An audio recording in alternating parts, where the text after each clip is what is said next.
Change of state, ठीक है। Every substance at room temperature and atmospheric pressure has a definite physical state. यहाँ पे देखो दो चीजें आ गया। सबसे पहला रूम टेम्परेचर, बात क्या था, रूम टेम्परेचर क्या है, रूम टेम्परेचर क्या है 25 डिग्री सेल्सियस। अब इसके बारे में थोड़ा सा समझो। अभी क्या रूम का टेम्परेचर 25 डिग्री सेल्सियस है, सर्दी का टाइम है ना, थोड़ा थोड़ा ये कम होगा, टेम्परेचर थोड़ा थोड़ा कम होगा। गर्मी के टाइम में इससे थोड़ा सा ज़्यादा आएगा। बहुत सारे बुक्स में तो 20 डिग्री सेल्सियस भी लिखा गया रहता है। तो कितना डिग्री है मेंशन रहता है, अगर मेंशन नहीं है तो हमें 25 डिग्री सेल्सियस लेके ही जाना पड़ेगा, मानना ही पड़ेगा। सो रूम टेम्परेचर बढ़ भी सकता है, घट भी सकता है। तो हमने 25 डिग्री कैसे बोल दिया, एक फिक्स टेम्परेचर कैसे बोल दिया? एक्चुअली में ये जो टेम्परेचर ये क्या है, एक एवरेज टेम्परेचर है।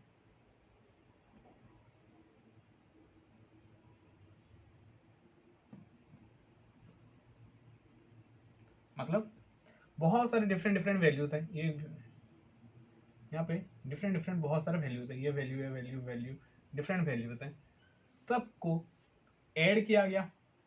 एवरेज में ये होता है ना, हमने क्या किया, सबको ऐड किया और डिवाइडेड बाय जितना नंबर है उससे डिवाइड कर दिया, एवरेज ऐसे ही निकलता है।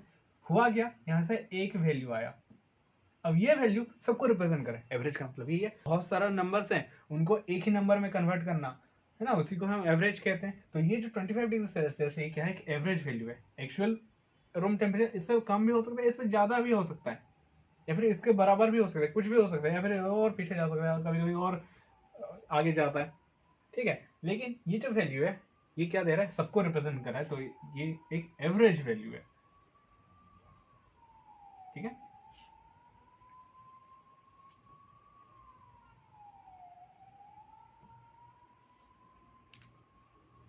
सो यहाँ पे क्या आया, रूम टेम्परेचर के बारे में आया, और एटमॉस्फेरिक प्रेशर। एटमॉस्फेयर से हमेशा एक प्रेशर आता रहता है, यहाँ पे पार्टिकल्स है ना,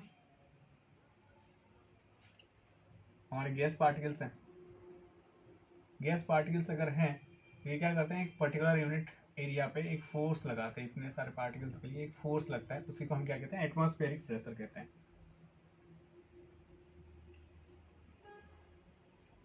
सो ये दोनों चीजें ही डिफाइन करती हैं क्या, एक स्टेट ऑफ मैटर को, एक डेफिनेट स्टेट ऑफ मैटर पता चलता है। So the change in physical state can occur by change of temperature और इन चेंज ऑफ प्रेशर। तो या तो हमें टेम्परेचर चेंज करें या फिर प्रेशर चेंज करें, यहाँ से हमें क्या होता है, स्टेट चेंज होता है। तो जो स्टेट चेंज होगा, दस the substance can be transferred from the three ways, ये थ्री होगा।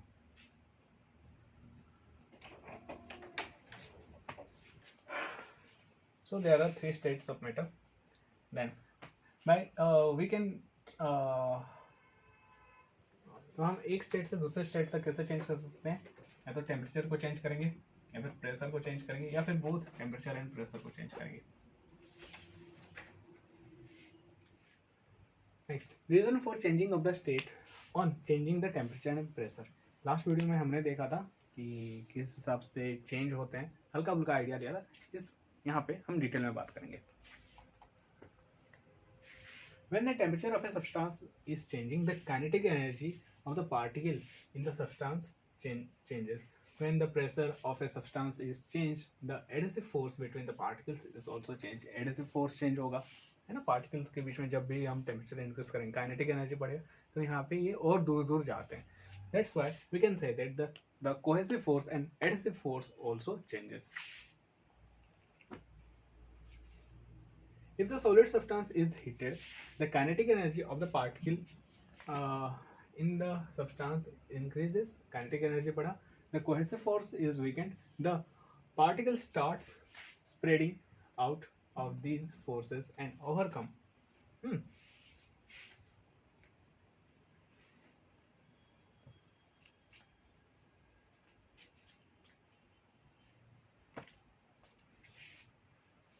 यह है solid.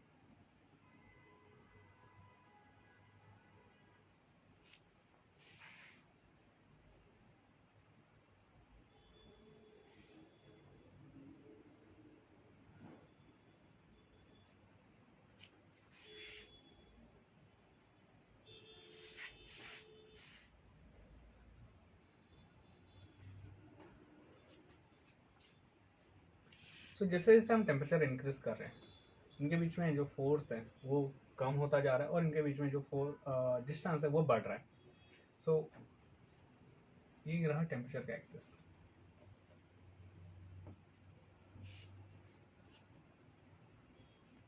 जैसे जैसे हम हीट कर रहे हैं तो ये क्या करें, ये फोर्स को ओवरकम करते हैं। अब ये डिस्टेंस मान के चलो, जब पार्टिकल कुछ ऐसे फॉर्म में आ गए, इनके बीच में कुछ इतना फोर्स ऑफ अट्रैक्शन रहा और कुछ इतना डिस्टेंस रहा, इंटर न्यूक्लियर डिस्टेंस रहा, इस स्टेट को हम क्या कहा, लिक्विड कहा। अभी और बढ़ा है और स्प्रेड हो रहा है। अब जब ये स्टेट में आ गए, ये अवस्था में जब आ गए, इसी को ही हम क्या कहें, गैसेस बोले, गैसेस स्टेट। ठीक है। As the heating is continued, the particles start floating like the liquid. If heated sufficiently, the particles break away from the surface and starts behaving like a particle of gas. So ये चीज अच्छा है।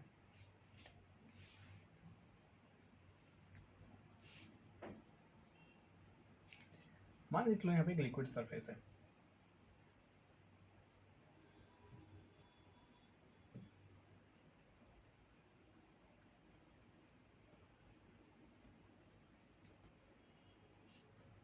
अब यहाँ पे है particles, liquid के particles हैं, इनके बीच में एक फोर्स ऑफ अट्रैक्शन है। जैसे जैसे मैं गर्म कर रहा हूँ, ये फोर्स ऑफ अट्रैक्शन क्या हो रहा है, कम होते होते जा रहे हैं। तो यहाँ पे जो पार्टिकल है, इतना सफिशिएंट यहाँ पे एनर्जी आ गया कि यहाँ पे फोर्स ऑफ अट्रैक्शन बहुत ही कम है, मतलब ये किसी से और अट्रैक्ट नहीं हो रहा। अगर अट्रैक्ट नहीं हो रहा तो ये क्या क्या हो सकता है, ये ऊपर जा सकता है। और जैसे जैसे ये ऊपर गया, इसी को ये अभी लिक्विड स्टेट से कहाँ पे गया, ये गैसियस स्टेट में गया।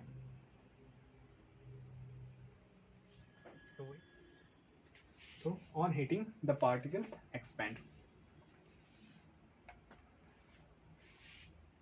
If a gaseous substance is compressed by increasing pressure, the particles come closer together. As they come closer together, the cohesive force between them, between the particles becomes stronger.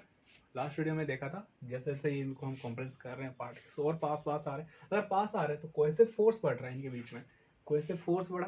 अगर cohesive force बढ़ा तो ये क्या होंगे, gases से liquid state तक आएंगे।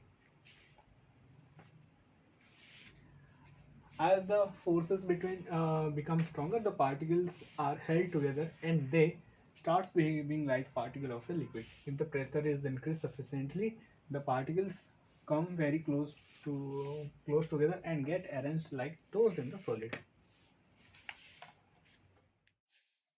अब तो यहाँ पे अभी तक तो हमें पता चल गया कि रीजन क्या है, सॉलिड स्टेट होने का, लिक्विड स्टेट होने का और गैसियस स्टेट होने का। अब देखते हैं कि इंटर कन्वर्जन कैसे होगा। So, interconversion of state of matter, the change of the matter from one state to another that occurs as a result of a change in the external conditions like temperature and pressure is called interconversion or phase transition of the state of matter. तो एक state से दूसरे state तक जाना, इसी को हम क्या कहते हैं, इंटरकन्वर्जन कहते हैं। और यहाँ पे क्या किया जाता है, या तो हम टेम्परेचर चेंज करेंगे या फिर प्रेशर चेंज करेंगे। तो सबसे पहला आता है यहाँ पे फ्यूजन के बारे में। It is a process in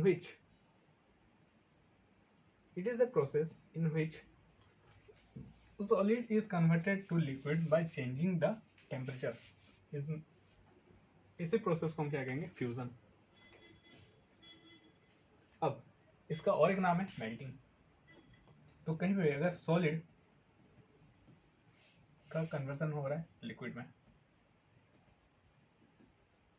इसी को हम क्या कहेंगे, फ्यूजन कहेंगे। The temperature at which the solid starts melt is called melting point. different substance का different melting point होगा। Here the atmospheric pressure is normal that is 1 atm. अगर atmospheric pressure change हुआ तो melting point भी change हो सकता है। जैसे कि अगर इसको अगर हम समझें तो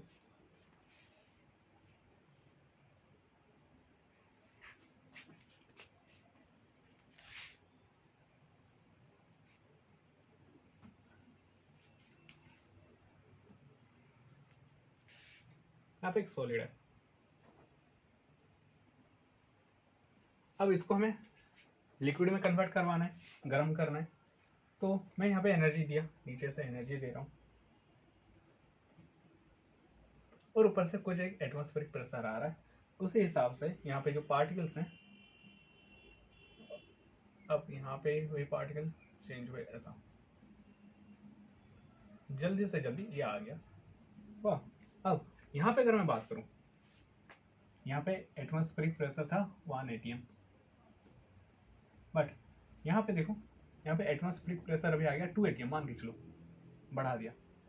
atm है यूनिट ऑफ द प्रेशर,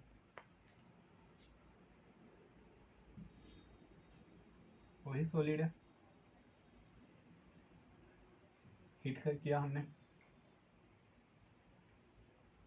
अभी जैसे हम इसको हीट किया, पार्टिकल्स तो उतने टेम्परेचर में आ गए जिसका 1 atm में जैसा मेल्टिंग पॉइंट था, बट अभी प्रेशर क्या है, ज़्यादा है, तो ये पार्टिकल्स फिर से क्लोज आ जाएंगे। तो हमें क्या करना पड़ेगा, और ज़्यादा टेम्परेचर देना पड़ेगा। तो हम कह सकते हैं, अगर एटमॉस्फेरिक प्रेशर अगर बढ़ रहा है, if we increase the atmospheric pressure, then the melting point of the substance is also increases.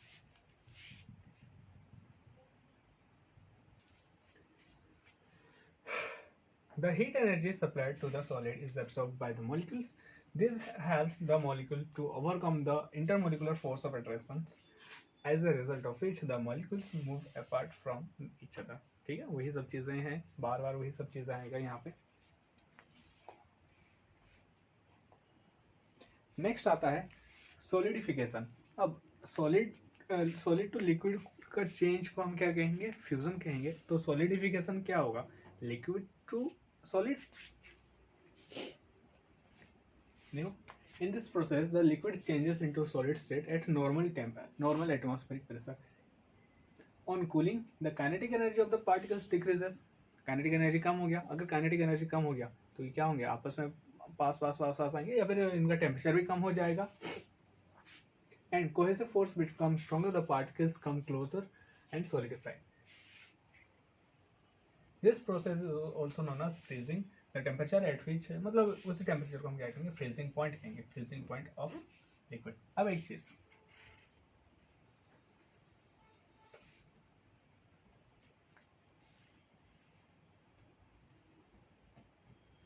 Solid liquid, छोटा सा चीज है लेकिन बहुत इंपॉर्टेंट है। सॉलिड से लिक्विड का चेंज मेल्टिंग, और लिक्विड से सॉलिड का चेंज फ्रीजिंग।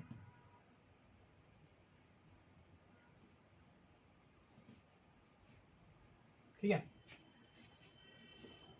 देखो यहाँ पे एक सॉलिड हमेशा क्या होगा, मेल्ट होगा। तो जो अगर कहीं पे अगर मेल्टिंग पॉइंट अगर निकाला गया, मेल्टिंग पॉइंट, तो ये हमेशा एक सॉलिड के लिए निकाला जाएगा। और फ्रीजिंग पॉइंट हमेशा किसके लिए निकाला जाएगा, पानी के लिए, सॉरी एक लिक्विड के लिए। जैसे कि अगर हम बात करें H2O का, तो आइस का मेल्टिंग पॉइंट है 0 डिग्री सेल्सियस, और वाटर का फ्रीजिंग पॉइंट कितना है, 0 डिग्री सेल्सियस। आइस का मेल्ट होना या फिर पानी का आइस में कन्वर्जन होना 0 डिग्री सेल्सियस, इसको हम क्या कहेंगे, ये है मेल्टिंग पॉइंट, और ये क्या होगा, फ्रीजिंग पॉइंट। क्यों, क्योंकि ये क्या है, एक लिक्विड स्टेट में, लिक्विड से सॉलिड में जा रहा है, और ये सॉलिड से लिक्विड जा रहा है। कभी भी हम आइस का फ्रीजिंग पॉइंट कभी नहीं निकाल सकते, या फिर एक वाटर का कभी भी हमें मेल्टिंग पॉइंट नहीं मिलेगा। ठीक है, तो ऐसे चीजें नहीं होता। नेक्स्ट आया क्या, वेपोराइजेशन, वेपर फॉर्म होना। It is a process in which liquid state starts to vaporize and reaches the gaseous state. On heating, the kinetic energy of the particles increases, and the attractive force become weakened. The particles break free from the surface of the liquid. Surface of the liquid से क्या होते हैं, बाहर जाते हैं, इतना temperature रहता है। This process is also known as boiling and the temperature at which the liquid starts boil is called boiling point. इसी को हम क्या कहेंगे, boiling point कहेंगे. चलो, तो इसी को हम क्या कहा, हमने कहा वेपराइजेशन. तो यहाँ पे एक क्वेश्चन आता है, what is the difference between vapour and gas. पानी को हम वेपर कहते हैं, पानी के गैसेस स्टेट को हम वेपर कहते हैं, बट नाइट्रोजन हो गया, ऑक्सीजन हो गया, इनको हम गैस कहते हैं. क्यों हम नाइट्रोजन वेपर क्यों नहीं कहा, या फिर वाटर गैस क्यों नहीं कहा, उल्टा क्यों नहीं कहते. देखो ये छोटा सा डिफरेंस है. अगर कोई भी सब्सटेंस रूम टेम्परेचर पे सॉलिड या फिर लिक्विड स्टेट में रहा, और कोई सब्सटेंस रूम टेम्परेचर में मतलब 25 डिग्री सेल्सियस पे, ये कहाँ पे रहा, गैसियस स्टेट में,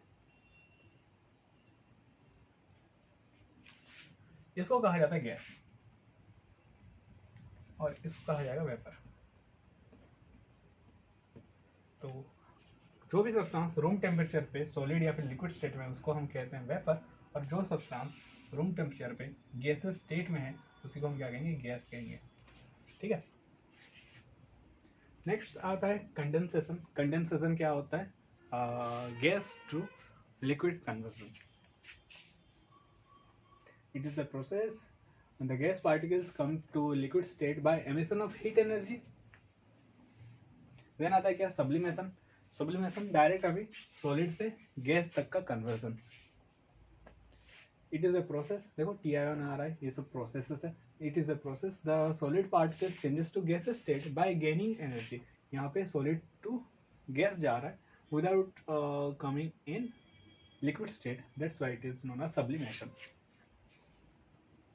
नेक्स्ट आता है डिपोजिशन, मतलब यहाँ पे गैस टू डायरेक्ट सॉलिड में कन्वर्जन होना. In this process the gas particles come to solid state by emitting energy. So देखो क्या हुआ, सॉलिड, लिक्विड,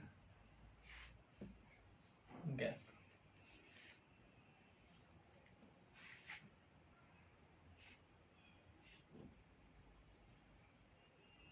सॉलिड से लिक्विड का कन्वर्जन, इसको हम कहते हैं फ्यूजन या फिर मेल्टिंग भी कह सकते हैं.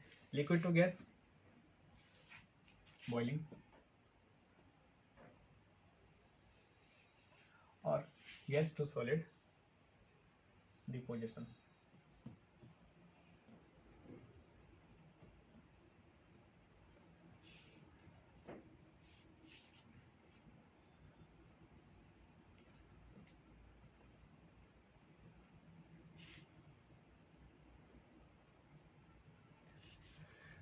Gas to liquid, condensation.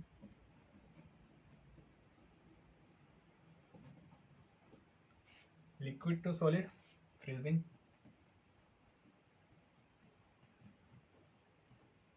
And gas to solid, sorry solid to gas, इसको कहेंगे सब्लिमेशन.